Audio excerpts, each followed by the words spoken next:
नमस्कार और आज की हमारी इस खास पड़ताल में आपका स्वागत है। आज हम जेम्स क्लियर की बहुत ही पॉपुलर किताब एटॉमिक हैबिट्स पर गहराई से बात करने वाले हैं। हमने इस किताब के जो मुख्य आइडियाज़ हैं, इसकी जो अच्छी बातें हैं और हाँ, कुछ सीमाएं भी, उन सबको समझा है। हमारा मकसद है ये समझना कि ये रोज़ की छोटी-छोटी आदतें, जिन पर शायद हम ध्यान भी नहीं देते, वो कैसे हमारी ज़िंदगी में बड़े बदलाव ला सकती हैं। और वो कौन से सिद्धांत हैं जिन्हें अपनाकर कोई भी मतलब लगातार बेहतर बन सकता है। तो चलिए शुरू करते हैं। क्या ये बात सच है कि रोज सिर्फ 1% बेहतर होना काफी है? क्या इससे सच में कुछ बदल सकता है? तो ये किताब आखिर है किस बारे में?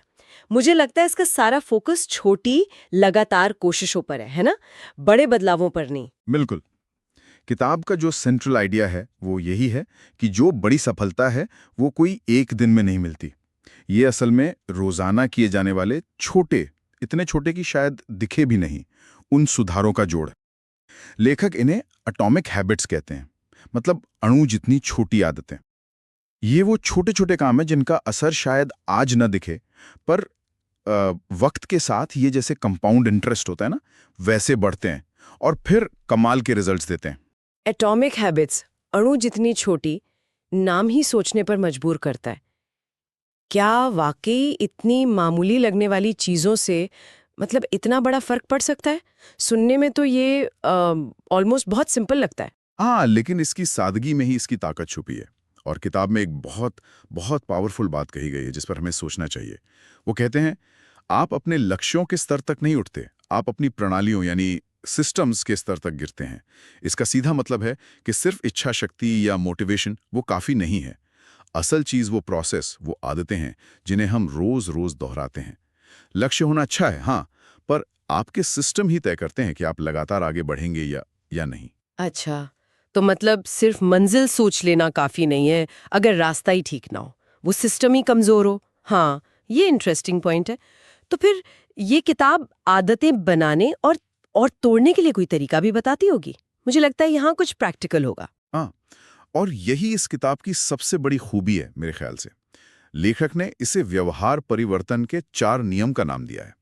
ये एक बहुत ही सरल लेकिन असरदार फ्रेमवर्क है। समझना आसान, लागू करना आसान, और ये आदत बनाने की पूरी साइकिल को कवर करता है। तो पहला नियम है संकेत, क्यू। इसे स्पष्ट बनाओ।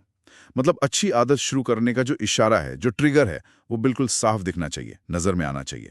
जैसे अगर रोज सुबह विटामिन लेना है तो डिब्बी को चाय के कप के पास ही रख दें। संकेत जितना साफ होगा, आदत शुरू करना उतना ही आसान। दूसरा नियम, इच्छा, क्रेविंग। इसे आकर्षक बनाओ। हमें उस आदत से जुड़ी जो इच्छा है उसे मजबूत करना होगा। आदत को किसी ऐसी चीज से जोड़ें जो हमें पहले से पसंद है। इससे वो क्या कहते हैं, टेम्पटेशन बंडलिंग भी कहते हैं। मान लीजिए किसी को नेटफ्लिक्स देखना बहुत पसंद है, पर एक्सरसाइज करना बोरिंग लगता है, तो नियम बना लें कि भाई नेटफ्लिक्स तभी देखेंगे जब ट्रेडमिल पर चल रहे हों। इससे एक्सरसाइज थोड़ी तो आकर्षक लगेगी।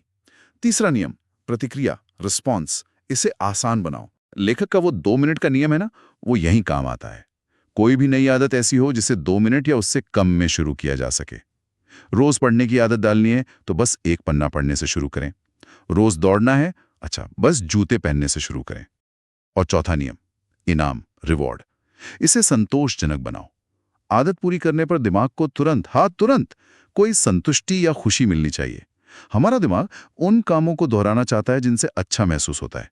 ये इनाम कुछ भी हो सकता है, जैसे अपनी प्रोग्रेस ट्रैक करना, कैलेंडर पर टिक लगाना, या कसरत के बाद अपनी फेवरेट स्मूदी पीना। ये छोटी छोटी जीतें दिमाग को सिग्नल देती हैं कि हाँ, ये मेहनत काम की थी। ये 4 नियम सुनने में तो बड़े लॉजिकल लगते हैं, एकदम स्टेप बाय स्टेप। लेकिन क्या असल जिंदगी में ये हमेशा इतने सीधे सीधे लागू हो पाते हैं? कहीं ना कहीं तो मुश्किल आती होगी। जैसे मान लीजिए कोई रोज एक्सरसाइज करना चाहता है, तो वो इन चारों नियमों को कैसे जोड़ेगा अपनी लाइफ में? हाँ, चलिए, जिंदगी हमेशा सीधी लाइन में नहीं चलती, लेकिन ये नियम एक गाइडेंस देते हैं। चलिए व्यायाम वाले उदाहरण से ही समझते हैं। पहला संकेत, स्पष्ट। रात को ही अपने जिम के कपड़े और जूते निकालकर ऐसी जगह रखें जहां सुबह उठते ही पहली नजर पड़े, अलार्म बजती वहीं देखें। दूसरा, इच्छा, आकर्षक। व्यायाम को मजेदार बनाने की कोशिश करें। अपना फेवरेट म्यूजिक या पॉडकास्ट सिर्फ व्यायाम के टाइम सुने, या सोचें कि व्यायाम के बाद दिन भर कितनी एनर्जी रहेगी। इसे सजा नहीं, एक एंजॉय करने का मौका समझें। तीसरा, प्रतिक्रिया आसान।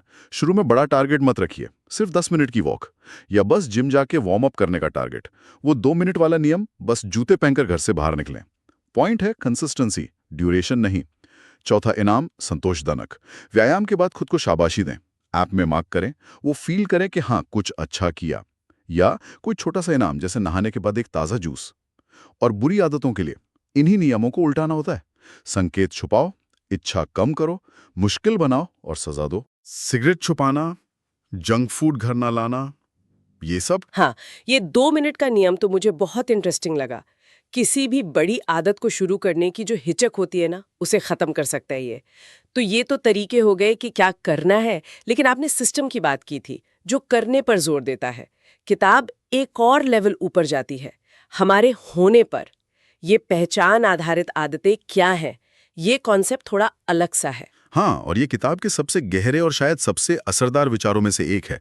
ज्यादातर लोग जब आदतें बदलते हैं तो वो रिजल्ट पर फोकस करते हैं। मुझे 10 किलो वजन कम करना है या मुझे मैराथन दौड़नी है। ये हुए परिणाम आधारित लक्ष्य। पहचान आधारित आदतें इससे बिल्कुल अलग हैं। यहाँ फोकस इस पर होता है कि आप किस तरह का इंसान बनना चाहते हैं। लक्ष्य वजन कम करना नहीं, बल्कि एक स्वस्थ व्यक्ति बनना है। लक्ष्य किताब लिखना नहीं, बल्कि एक लेखक बनना है।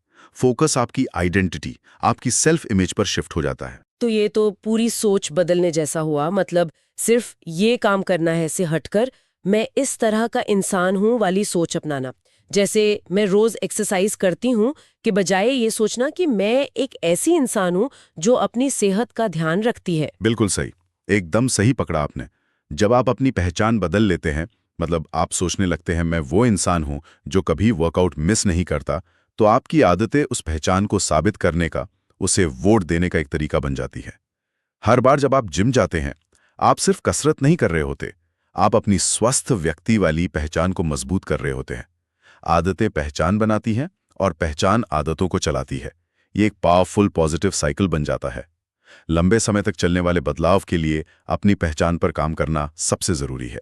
ये वाकई सोचने का बिल्कुल अलग तरीका है। हम अक्सर नतीजों के पीछे भागते हैं और शायद ये भूल जाते हैं कि इस प्रोसेस में हम कौन बन रहे हैं। अच्छा, अब किताब में एक और बात कही गई है जो थोड़ी चौंकाने वाली है, कि सिर्फ इच्छा शक्ति या विल पावर पर निर्भर रहना काफी नहीं है। आमतौर पर तो यही माना जाता है ना कि मजबूत इच्छा शक्ति ही सब कुछ है। हाँ, और ये एक और प्रैक्टिकल सच्चाई है जिसे किताब सामने लाती है। लेखक का तर्क है कि विल पावर जो है वो एक लिमिटेड रिसोर्स है, एक बैटरी की तरह जो दिन भर में खत्म होती जाती है। और ये भरोसेमंद भी नहीं है। किसी दिन हम बहुत मोटिवेटेड फील करते हैं, किसी दिन बिल्कुल नहीं। इसलिए सिर्फ विल पावर के भरोसे आदतें बनाना वो एक कमजोर स्ट्रैटेजी है। इसके बजाय अपने माहौल को, अपने एनवायरनमेंट को इस तरह डिजाइन करना कहीं ज्यादा असरदार है कि अच्छी आदतें अपनाना आसान हो जाए और बुरी आदतें मुश्किल। हम सोचते हैं कि हम अपने फैसले खुद लेते हैं, पर असल में हमारा व्यवहार हमारे आसपास के माहौल से बहुत ज्यादा प्रभावित होता है। माहौल को डिजाइन करना, इसका मतलब अपने आसपास की चीजों को बदलना, ताकि सही काम करना अपने आप आसान हो जाए। जैसे घर या ऑफिस का सेटअप बदलना। और ये छोटे छोटे बदलाव बड़ा फर्क ला सकते हैं। अगर हेल्दी खाना चाहते हैं तो किचन में फलों की टोकरी सामने रखिए और बिस्किट नमकीन छुपा दीजिए। अगर रात को फोन पर कम टाइम बिताना है तो सोने से 1 घंटा पहले फोन को बेडरूम के बाहर चार्जिंग पर लगा दें। अगर रोज सुबह किताब पढ़नी है तो रात को ही किताब तकिए के पास रख दें। माहौल में मौजूद जो संकेत हैं, जो क्यूज हैं, वही हमारी आदतों को ट्रिगर करते हैं। माहौल को कंट्रोल करके हम अपनी आदतों को लगभग ऑटोमेटिक बना सकते हैं, बिना ज्यादा विल पावर खर्च किए। संक्षेप में कहें तो सबसे अच्छा अनुशासन वो है जहां आपको अनुशासन की जरूरत ही ना पड़े, क्योंकि माहौल ही आपको सही दिशा में ले जा रहा है। ये सोचना कि हम अपनी इच्छा शक्ति से ज्यादा अपने माहौल के गुलाम हैं, ये तो काफी विनम्र करने वाला विचार है। और इसी से जुड़ा वो पहले वाला आइडिया था, सिस्टम बनाम लक्ष्य। आपने कहा था कि लक्ष्य दिशा दिखाते हैं पर सिस्टम प्रगति सुनिश्चित करते हैं। इस पर थोड़ा और बताएंगे, क्यों लक्ष्य से ज्यादा सिस्टम पर ध्यान देना जरूरी है, जबकि लगता तो यही है कि लक्ष्य ही हमें मोटिवेट करते हैं। देखिए, लक्ष्य जरूरी हैं, वो डायरेक्शन सेट करते हैं कि आप कहाँ पहुंचना चाहते हैं। लेकिन अक्सर क्या होता है, हम लक्ष्य तय करके रुक जाते हैं।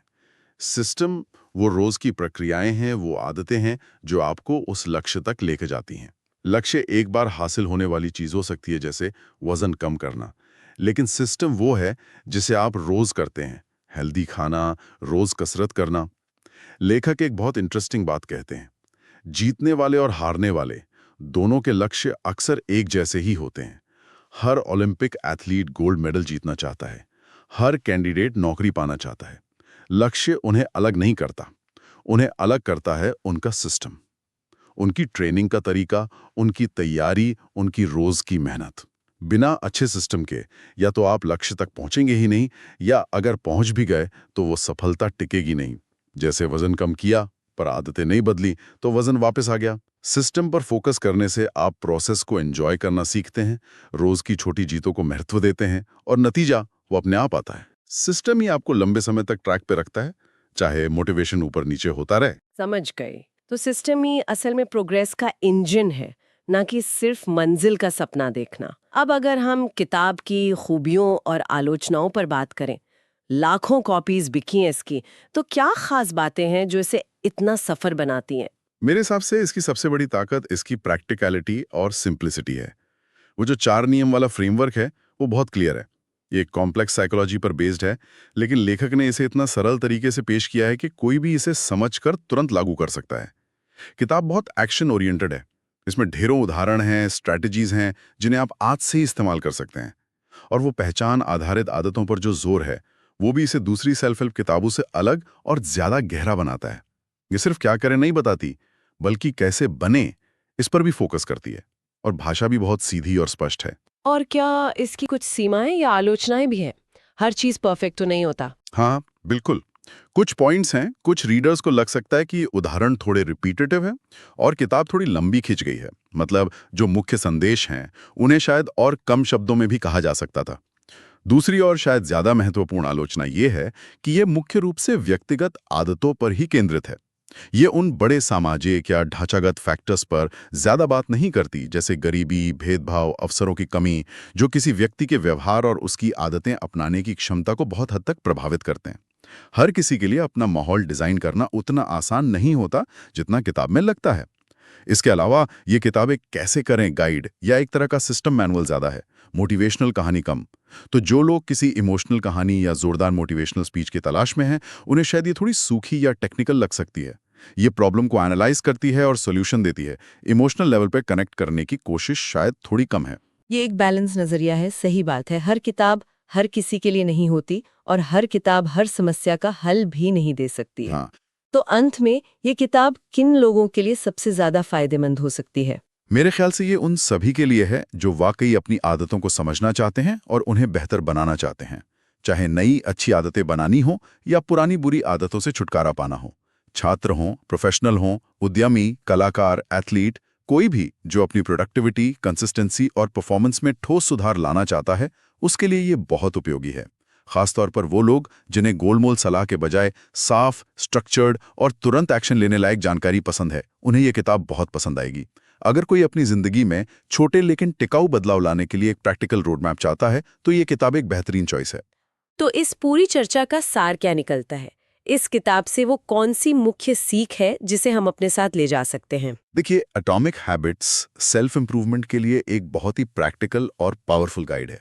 इसकी सबसे बड़ी सीख यही है कि बड़े ड्रामेटिक बदलावों के पीछे भागने के बजाय हमें रोजाना छोटे लगातार सुधार करने पर ध्यान देना चाहिए, वो 1% वाला सुधार। इसकी असली ताकत इसकी व्यवहारिकता में है। इसे पढ़कर कोई भी तुरंत अपनी जिंदगी में छोटे छोटे बदलाव लाना शुरू कर सकता है। ये रातों रात जिंदगी बदलने का कोई मैजिक नहीं देती, बल्कि लगातार बेहतर होते जाने की एक सस्टेनेबल लाइफस्टाइल बनाने के लिए जरूरी टूल्स और माइंडसेट देती है। संक्षेप में, छोटी आदतें मिलकर बहुत बड़े नतीजे दे सकती हैं। बस जरूरत है सब्र और निरंतरता की। स्रोत में इसे जो 910 रेटिंग मिली है, वो काफी हद तक सही लगती है, क्योंकि ये वाकई ऐसी सलाह देती है जो काम करती है। सचमुच ये सोचना कितना शक्तिशाली है कि रोज के वो छोटे छोटे लगभग अनदेखे कदम मिलकर वक्त के साथ कितना बड़ा फर्क पैदा कर सकते हैं। ये हमें धैर्य रखना और रोज की कोशिशों को महत्व देना सिखाता है। बिल्कुल। और यह एक विचार छोड़ जाता हूं जिस पर आगे सोचा जा सकता है। ये शायद किताब के दायरे से थोड़ा बाहर है, लेकिन इसी लॉजिक पर बेस्ड है। अगर हमारी व्यक्तिगत छोटी आदतें हमारी जिंदगी पर इतना गहरा असर डाल सकती हैं, तो हमारे समाज में, हमारे दफ्तरों में, हमारी कम्युनिटीज़ में मौजूद जो छोटी छोटी स्ट्रक्चरल आदतें या सिस्टम्स हैं, जैसे कि नियम, प्रक्रियाएं, ऑफिस का कल्चर, सामाजिक मान्यताएं, वो हमारे सामूहिक व्यवहार और नतीजों को किस तरह, शायद अनजाने में ही, शक्ल दे रही होंगी। क्या हम उन अदृश्य सामाजिक आदतों को पहचान कर उनमें उसी तरह सुधार कर सकते हैं जैसे हम अपनी पर्सनल आदतों में करते हैं? बहुत खूब। ये तो सोचने का एक बिल्कुल नया और बड़ा दायरा खोल देता है, पर्सनल इम्प्रूवमेंट से सोशल इम्प्रूवमेंट तक। आज की इस डिटेल्ड और प्रैक्टिकल चर्चा के लिए आपका बहुत बहुत धन्यवाद।